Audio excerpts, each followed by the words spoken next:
Doo-doo-doo. Okay, we are recording.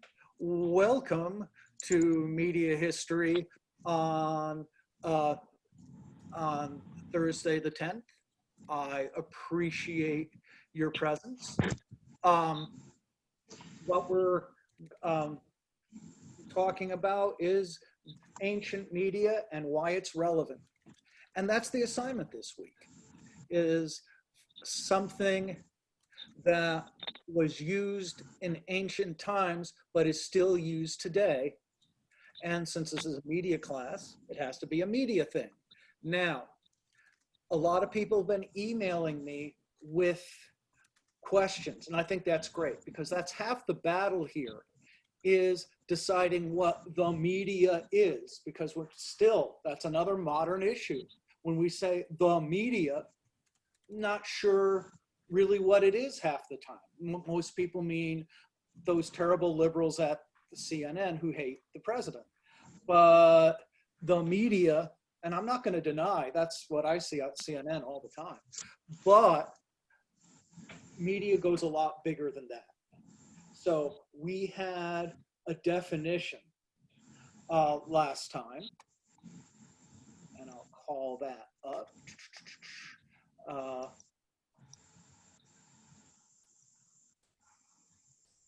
Okay, we had here, and I have that on the recording. What is the media? The media is a mediated communication. You have something like a newspaper or a screen between you and the audience. You're not in the same room with somebody. It's impersonal. It is from a group. It is not from an individual.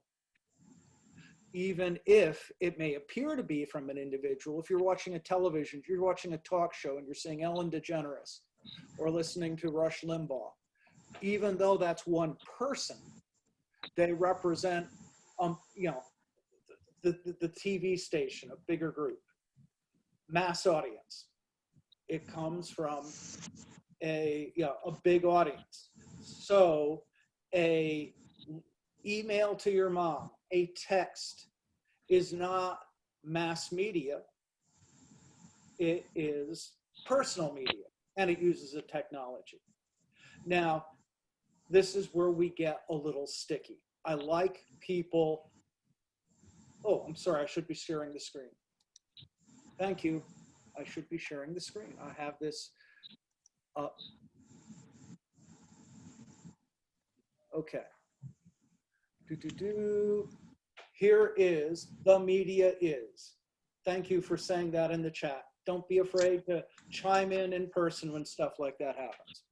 Media is mediated. There's something between you and the audience, impersonal from a group to a mass audience, and using a technology. So the question has come up. For example, a map. Is a map media? A map, if you are sharing it with somebody else and it's drawn, yes, it is mediated. It can be impersonal from a group, map makers, they're doing it for a country, to a mass audience. Yeah, because you're sharing that and using technology, drawing and whatnot. So I guess a map would be. So someone asked me about tattoos. Mediated, there's something, no, tattoo, if you see one, that's personal right there. It's not from a group, it's a person. It is not a mass audience unless you're showing off to a whole bunch of people, and I guess it uses technology. So a tattoo would not be. A map would, a tattoo wouldn't. So go through this, and then you could still ask me, but this is what we're looking for media. Like I say, a clock has come up, but no, you look at a clock, it's not mediated, it's from a clock maker, but no, it's not for a mass audience. You would look at the clock a lot of people don't gather around unless it's Big Ben and using a technology. So I guess one could say Big Ben in downtown London is a mass medium, but this clock here is not because it's only me. So yeah. Would like the missing person, what I was planning on doing with like the missing persons thing at like Walmart, would that be a form of media? It's not ancient. What, the missing persons Like, thing at or like a wanted poster, you know what I mean? wanted poster, it's not ancient. If you Okay. prove a wanted poster is ancient and you find some ancient evidence of one, yes, then it fits. But a wanted poster would be a a media thing. But is it ancient? Doubt it. And it goes back to like the 1800s. I don't know. Did they have them in the time of Robin Hood? I'll go as late as the medieval period. So if you could show that it's ancient, yeah. So that is the crux of this. I want you to think of what media is and then find something that's relevant today. So think on that. The question that's come up, I will take drafts through tomorrow afternoon at about 4-ish when I take Puppy here to the dog park. So yeah, tomorrow until about 4-ish, I'll take them. What about the Book of Revelations? Book of Revelation, big time. Oh, yeah. That's a real good one. So I've got a question. So does like, if I do mine on like the origins of writing and kind of what we talked about in the first lecture of like the cuneiform and like Mesopotamian writing, does that count? Well, when you talk, that's writing is pretty broad. Someone else asked me that. The answer is it depends. Again, if you use writing for a personal note, no. Media writing for a big audience, yes. So this is where I need you to be more specific, and that is part of the exercise in this course, is to get you to think really specific and not really, really broad and vague. So writing, yes, but what kind of writing? And what kind of media writing? Because there's also, you know, and we'll talk a little bit today, you know, they had plays and religious services, histories. They're all forms of writing. You're talking about the technical writing itself. So the alphabet, don't just say writing. We talked about the alphabet. We certainly use that today. So don't just say writing, the alphabet. Or if you say cuneiform, you know, do we use that today? So again, it's about being specific, and that will help you in every class.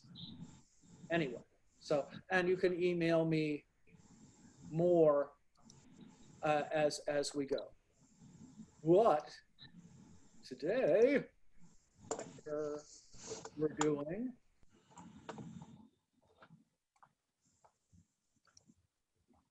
part 2 of ancient civilizations.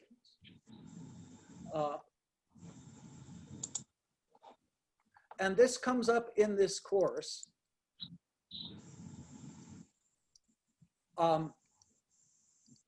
Fair bit, actually. Is Western Civ. There was media and writing in China at the time, in India, in Africa. So there was writing and arguably media in other places. But we're starting to talk about Western civilization, and I don't want to ignore others. But here you go. We can't cover everything in this course. Why do we focus on, yeah, and you're required for Gen Ed to do non-Western, which is good. But why do we talk a lot in our classes about Western civilization? Meaning, yeah, why do we tend to talk about Western Civ as opposed to China or Africa? One, Bill? please. He's in a procedure. What?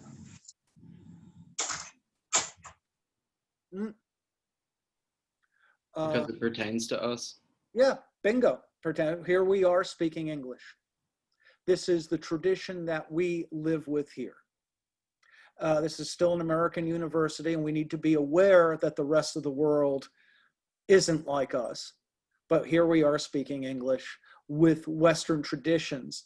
And the point of this course is to help you figure out how we got to where we are, not to necessarily defend it, but saying, this is how we got here. Anyway.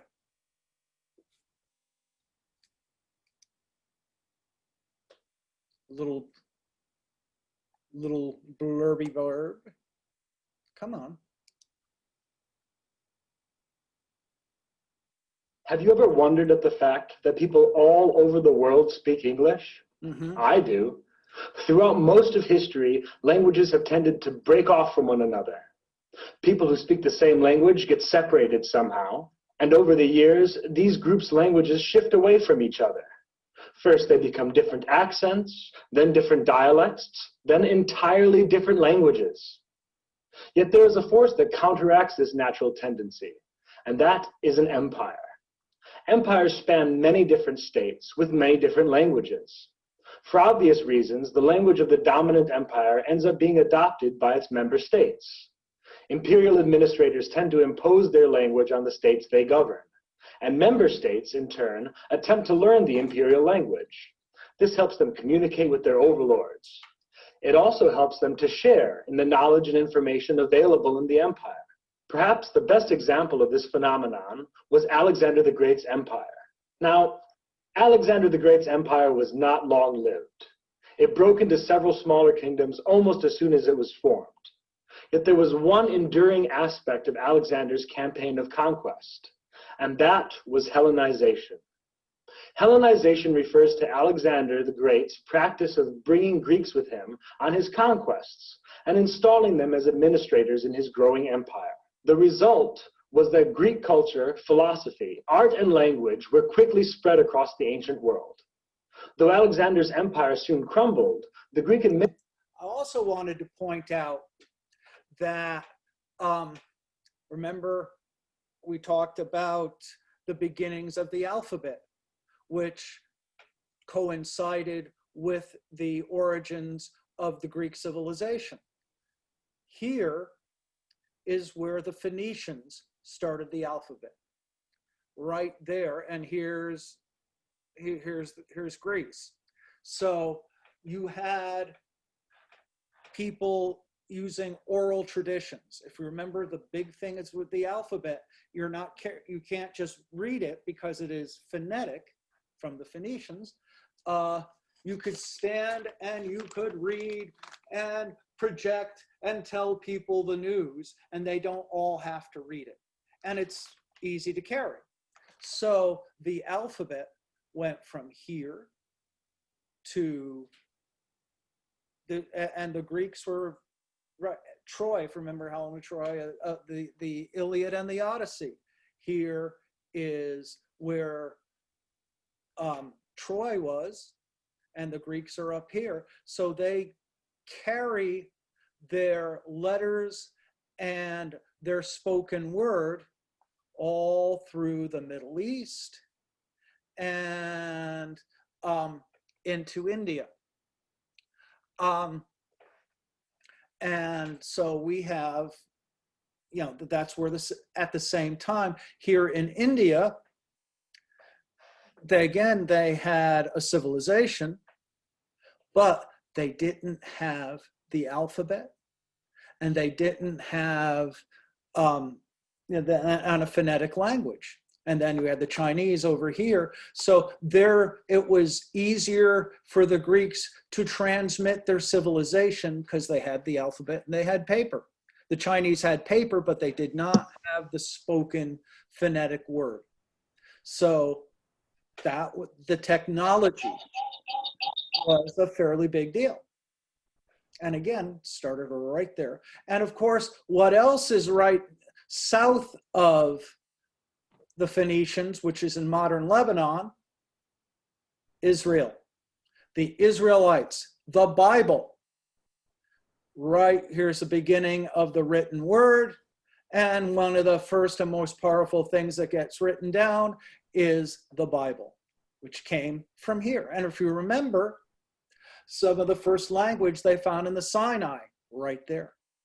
So a lot of this is happening in the same place. Administrators stayed put, and Greek soon became the universal language of the ancient world. Linguistic expansion under Alexander spread Greek as a common language. Anyone who was anyone in the Mediterranean basin could read and write Greek. Later, under the Romans, everyone who was anyone could read and write Latin. Just like nowadays, anyone who's anyone in the world can read and write in English. The importance of a common language cannot be understated.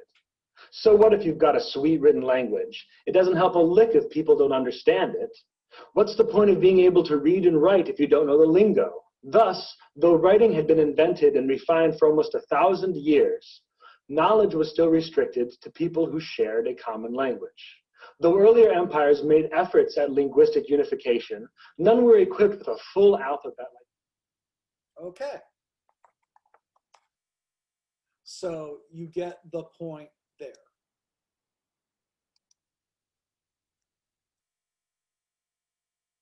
Yes, and I was there. This is, by the way, this is 40, I'm wearing the same shirt, but I have lost 40 pounds since then. But anyway, my point is I've been there. Anyway, what do we get from the Greeks? So much of our current civilization, stories, religion, theater. People have asked me about theater. The modern theater was started by the Greeks. Philosophy, democracy. Interesting thing in democracy. The Republic of Athens, the first city-state run by the people. Democracy means the people. Republic is actually a Latin word, but demos is ruled by the people, not by a king. But the problem is, while the Athenians were talking about freedom and the responsibility of the citizens, the Spartans, who didn't care, came in and just whooped their butts. So there you have modern things too. Sometimes talk is cheap, and fighting and guns, today guns anyway, can be more powerful. The Persians, if you remember the movie The 300, the Persians came in and they fought the Greeks, nearly won. We could be speaking Persian if not for those 300 guys at the Battle of Thermopylae. Where is Persia today?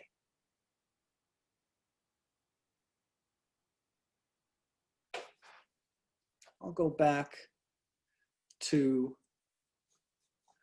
this. Is it Syria? No, it's not. Okay. See, this is what I want to go back to the map. It's because you really need to. Okay. Come on. I'm a teacher, go back to it. Anyway, try to get a.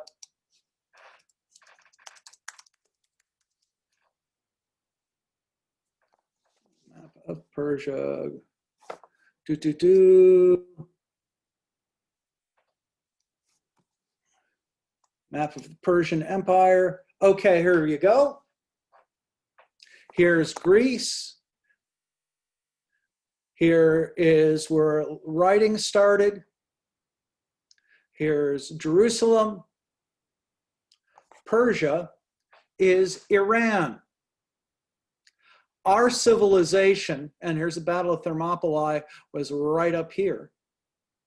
The Persians came and they overran a lot of the Greek areas, and they were going to wipe the Greeks out, but the Greeks, under the Spartans, fought back, and they survived, and they fought back here. My point is, we have been fighting with Western civilization and Persian civilization. That's the that is Iran. We have been in conflict with these civilizations for 2,500 years. There has always been this conflict. North of Persia, right here, is a place we're fighting now. Anybody? Do you know where I'm pointing now? Afghanistan. These are where our troops still are. Alexander had trouble in Afghanistan. They fought, they chased out the Greeks. The Afghans chased out the Brits in the 1850s. They chased out the Russians in the 1980s, and we're there now. So again, we are having a lot of the same conflicts now that we have had for 2,500 years. Anyway, so Alexander comes in, spreads the Greek language, leaves his people there. And one of the things that he built was the library at Alexandria, which is now where Egypt is. That where they collected all the knowledge of humankind that they could find, usually in Greek, but they collected the tablets and scrolls, so all the information was held in one place. Then you have the Romans. Oop.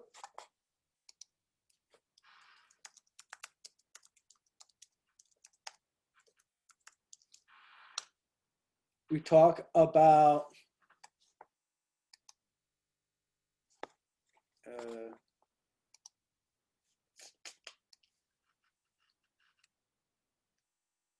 okay, here we go. Here is the Roman Empire.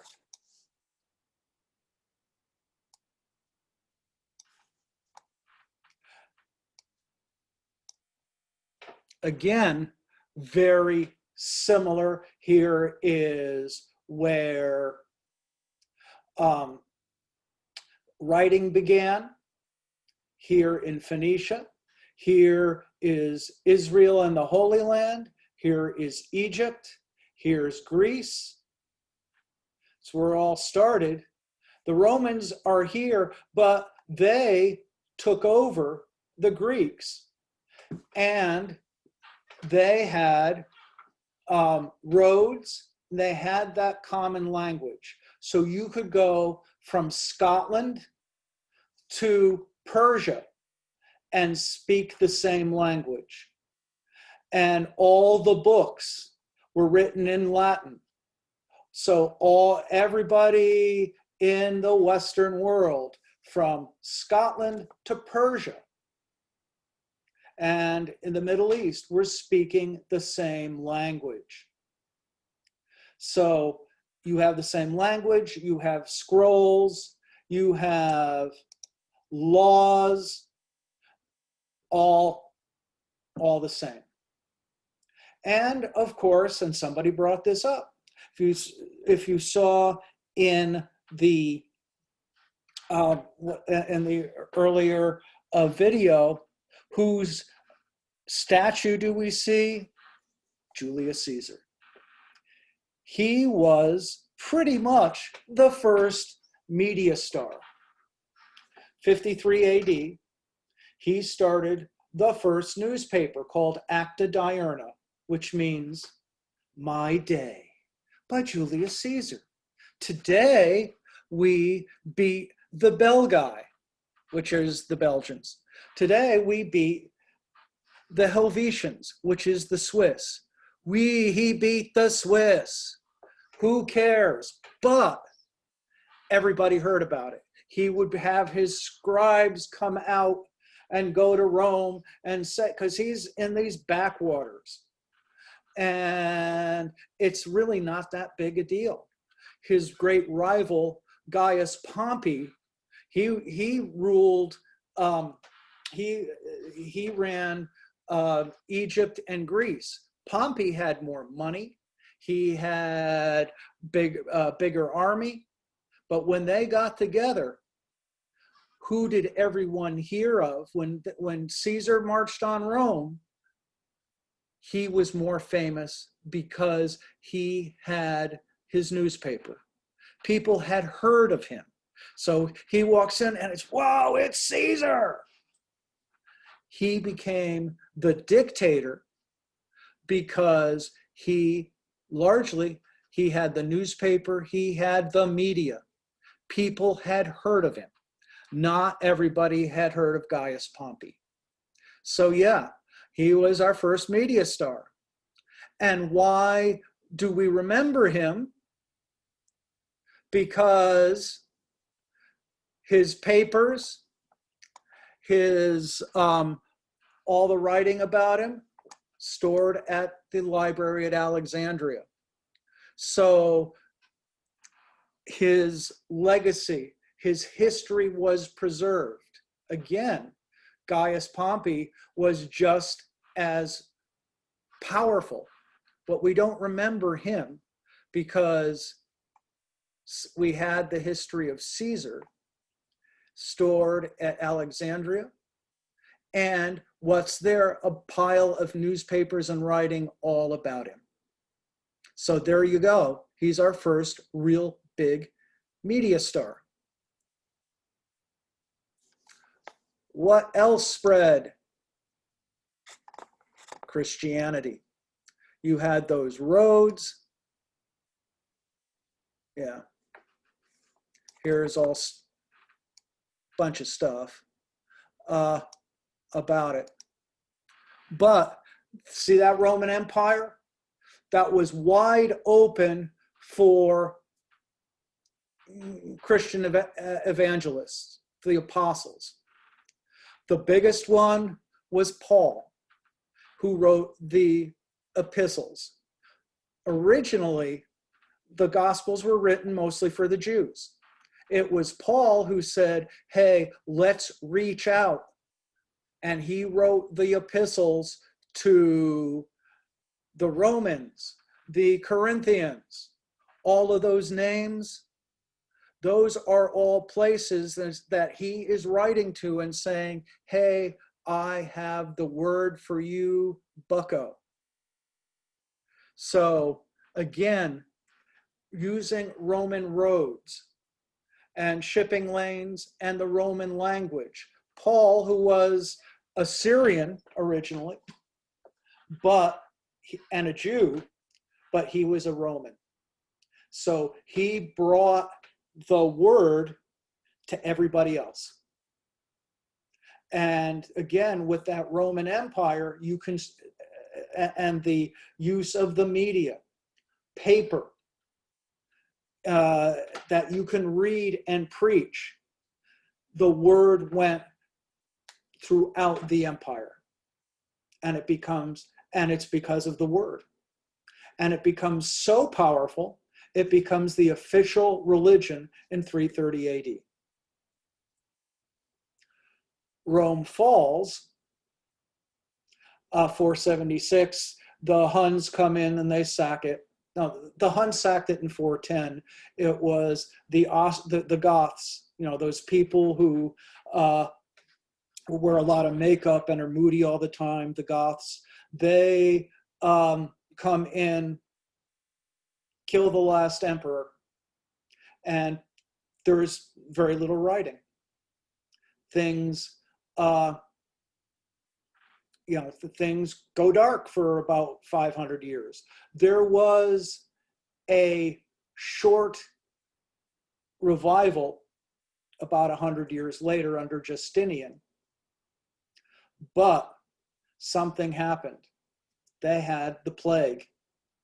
They had their own coronavirus. Actually, they had the bubonic plague, wiped out much of who was left. So, and then it was just pretty messy for a couple hundred years, except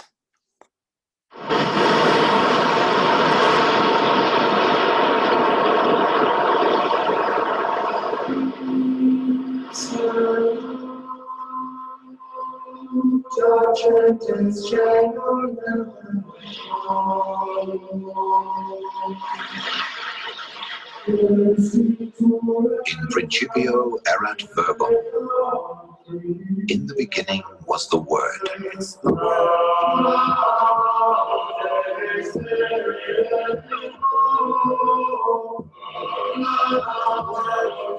keep this alive. Here's the Bible.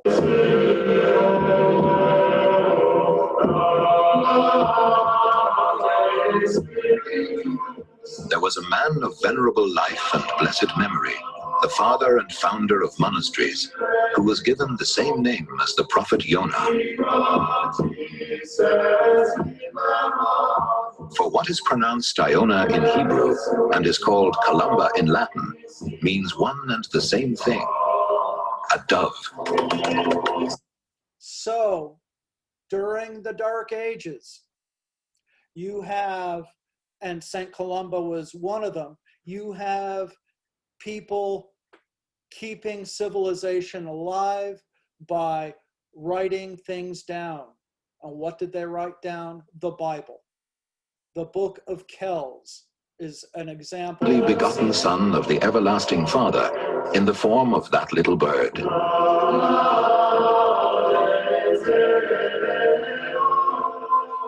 By God's gift from the days of his infancy, our abbot was enriched with the appropriate name of Columba.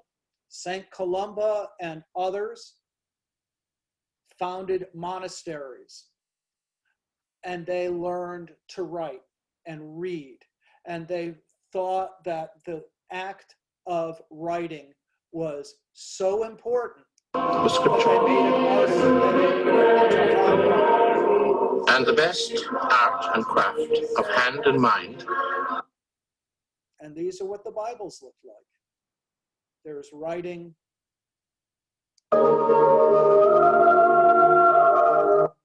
And I have seen the Book of Kells. Here's some pictures of it. A story is told of Saint Kip. Yeah, here it is. And then there's the miracle of Saint Mokua, who, when he read his Psalter, a fly walked along the line as And see, his Psalter again. The fly moved on. you got monks sitting in monasteries in Scotland, in Ireland, and England at the very edge of civilization, writing these things down. And those monks become the teachers of whoever is left. And so they call this the light in the dark ages, St. Columba and the Book of Kells, which still survives from 800 AD in Dublin. And there's other old books like this. But again, handwritten, artistic Bibles. And that's what people had to read.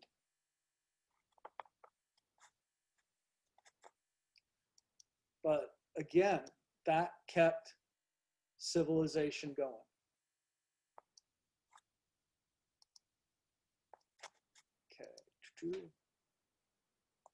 Meanwhile,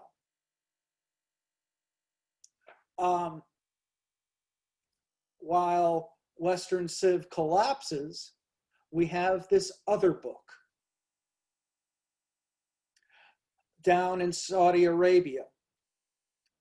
Muhammad gathers together their histories and their culture, and he writes it, and he writes a book. And they carry that unifies the word, the book unifies the warring tribes of the Arabs. And here's where it started. And his people come out of there. They sweep across Africa. They sweep across the Middle East and into Europe. So again, they're unified by a common language. The Arabic language came from the Quran.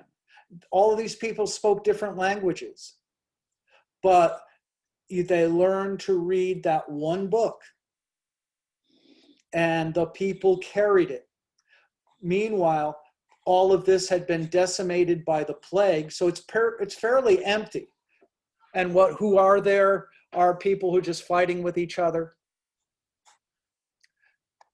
And up here, we have Columba and the monks keeping it all alive, they're out of the line of fire. But here's where it all, again, they swept out. They were stopped at the Battle of Tours. Otherwise, we might be speaking Arabic. And then it was a long process to push them back. And guess what? We have been fighting these civilizations for 1,400 years. And again, Afghanistan, here's Persia, which is Islamic, but you have Persia and the Arabs and Afghanistan and Western civilization, and in one way or another, we've been fighting over our civilizations for 1,400 years. Anyway, so that brings us up to the Middle Ages, and we'll do that next time. Anyway, other questions on essays or any of that stuff? Yeah, I asked you last class, could I use the dictionary? I just wanted to be sure that that was fine before I submitted my essay. Yeah, you can. Yeah, no, Okay. I never thought about that. And yes, that works. Thank you. Because there are ancient dictionaries. We actually saw one the other day. Other stuff. Okie dokes. We go to the Middle Ages next week. I'll take drafts through tomorrow afternoon, and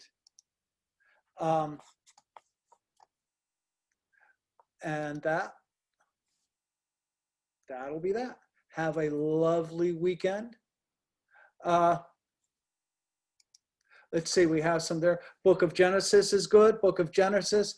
A play, sure, if it's a play that's still used, yeah, the play or theater, sure.